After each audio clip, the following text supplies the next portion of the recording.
Hello বন্ধুরা, তোমরা সবাই কেমন আছো? আশা করছি সবাই খুব ভালো আছো, আর আমিও খুব ভালো আছি। তো আমার চ্যানেলে তোমাদের সবাইকে স্বাগত।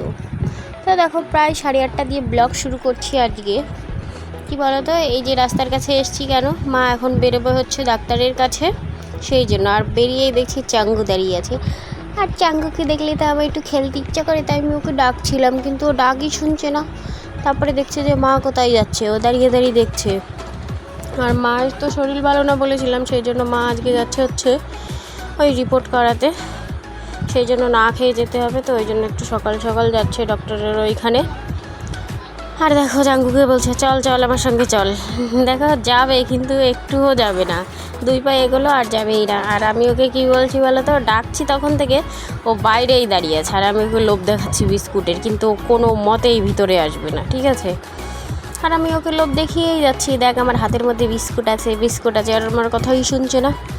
তারপরে ওর সঙ্গে একটু কথাবার্তা বলে তারপরে এখন আমি চলে যাব রান্না করতে। প্রথমে ভাত বসিয়ে দিয়েছি, কেন বলো তো, গ্যাসে হচ্ছে ভাত আর ডালটা সেদ্ধ করে দেবো, আর ছোটো মাছ বাবা মানে এনেছে, সেটা কাটছে, সেটা ভেজে নেবো। আর হচ্ছে সব সবজিগুলো উনুনে করব। আর উনুনে হচ্ছে কি বলো তো, বড় বড় ডাল ধরিয়ে দেবো, তাড়াতাড়ি রান্না হয়ে যাবে।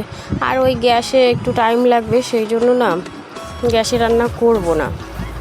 আর দেখো, আজকে মুসুর ডালও করব, সেই জন্য ডালটা বের করে নিয়েছি। আর এই যে ভালো করে ধুয়ে নিচ্ছি।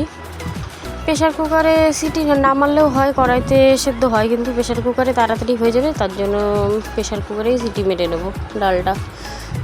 আর গরমের মধ্যে যত তাড়াতাড়ি রান্না করা যায় ততই মঙ্গল। তারপরে এই যে বলেছিলাম বাবা এই যে ছোটো মাছ এনেছে, তারপরে এই যে সেটাই ভাজতে বসেছি এখন। তো ডাল ভাত দুটোই হয়ে গেছে, এখন এই মাছ ভাজা হয়ে গেছে। তারপরে দেখো, উনুনে এসে আমি আলু আর কলা দিয়ে তরকারি করেছি, সেটাও হয়ে গেছে। তারপরে তাড়াহুড়ো করছি, তারপরে এই যে ডিম আর আলু ওই যে কষাতেও বসিয়ে দিয়েছি মশলা করে, জানো তো কী তাড়াতাড়ি করছি, আর গরমে এত কষ্ট হচ্ছে কী বলবো। তারপরে ডক্টরের কাছে থেকে মা এসে তো হচ্ছে স্নান টান করে পুজো দিয়ে খাওয়া দাওয়া করবে, তার জন্য ভাবছিলাম যে হচ্ছে তাড়াতাড়ি করে রান্না করে নিই। আর ওইদিকে বাবাকেও খেতে দিয়ে দিয়েছি, বাবারও খাওয়া দাওয়া হয়ে গেছে। এখন এই যে কষানো কমপ্লিট, এখন ঝোল ঝোল দিয়ে নামিয়ে নিয়ে তারপরে এক গাদা বাসন হয়েছে, সেগুলো মাজতে হবে। কেননা মাকে এখন আপাতত একটু মানে কী বলো তো, কম কাজই করাচ্ছি। গরমের মধ্যে সবার শরীরই আমাদের বাড়িতে না, মানে সবার কেন, প্রায় বাড়িতেই শরীর খারাপ, এত গরম দিচ্ছে কি বলবো। আর দেখো কষে এসে এখন ঝোল দিয়ে দিয়েছি, আর এই যে এতগুলো বাসন হয়েছে, এখন এগুলো মাজতে হবে। তারপরে দেখো একদম খাওয়া দাওয়া করে রেস্ট করে একদম বিকেলবেলা চলে এসেছি। এই যে দুধ তো প্রত্যেক দিনই খাই, আজকে ভাবলাম যে আজকে না খালি দুধ খাবো না, আজকে হচ্ছে সব কিছু দিয়ে হচ্ছে আম, দুধ, কলা, মুড়ি সব কিছু দিয়ে খাবো। তো প্রথমে দুধ নিয়ে নিয়েছি, তারপরে যে আম ছুলে নিয়েছি আর কলা, এর মধ্যে দিয়ে দেবো অল্প পরিমাণে চিনি, কেননা আমি অতটা না চিনি খাই না, তাও আজকে ভাবলাম যে অল্প পরিমাণে দিই, কেননা চিনি খাওয়া তো অত শরীরের পক্ষে অতটা ভালোও না। তারপরে দেখো যে আমল দুধও নিয়ে এসেছিলাম, সেটাও দিয়ে নিচ্ছি। বাবা কী যে মিষ্টি হবে, আর খেতে পারবো কি না সবটা সেটাও জানি না। এমনি আমল দুধ মিষ্টি, দুধও একটু একটু মিষ্টি, তারপরে আবার একটু চিনি দিয়েছি, আম, কলা। আর সত্যি কথা বলতে সিজনে তো এরকম খাবার একবার খাওয়াই যেতে পারে। তো আমি ভাবলাম, তো আম তো এখনও আছে, আর এখনও তো শেষও হয়নি, এই বছরে আমি এইভাবে একদিনও খাইনি, তাই ভাবলাম আর টাইম নষ্ট না করে যে এরকম করে আম, কলা, দুধ দিয়ে একদিন খাবো। তো যে এরকম মনের ইচ্ছা ছিল সেরকম কাজ করেও বসলাম। তো দেখো এগুলো এখন ভালো করে চটকে তারপরে মাখিয়ে তারপরে এর মধ্যে মুড়ি দিয়ে নেব। তোমাদের কার কার এরকম ভালো লাগে দুধ, কলা, তারপরে আম, রুটি দিয়ে খেতেও ভালো লাগে, কিন্তু এই বছরে আমি ফার্স্টে মুড়ি দিয়েই খাবো। দেখো আমার এটা রেডি হয়ে গেছে, এখন এর মুড়ি নিয়ে আসবো, মুড়ি দিয়ে ভালো করে মাখিয়ে খাবো। এই দিন যে মুড়িটা এনেছিলাম না, একটু বেশি কড়া ভাজা হয়ে গেছে, তো ওই জন্য একটু লাল লাল লাগছে মুড়িগুলো। আর আগে তো মুড়ি বেশি সাদা হয়, কিন্তু এই মুড়িটা একটু বেশি ভাজা হয়ে গেছে। দোকান থেকে যখন এনেছি মা বলছে কেমন মুড়ি এনেছিস, তাও দোকানকে জিজ্ঞেস করেছিলাম, তো বললো যে এইবার না আমাদের এইরকমই একটু কড়া ভাজার মুড়ির প্যাকেট ঢুকেছে, তো তারপরে আর কি করব, সেই দিন তো দৌড়ে দৌড়ে বাজার করতে হয়েছিল, মানে কি বলবো, মনে হচ্ছে আমি কোনো কম্পিটিশানে নাম দিয়েছি এরকম। তো যে দোকানটা খোলা ছিল ওই দোকান থেকেই তো আমরা মালপত্র কিনি, তো ওই দোকান থেকে যে মুড়ি ছিল ওই মুড়ি নিয়ে নিয়েছি।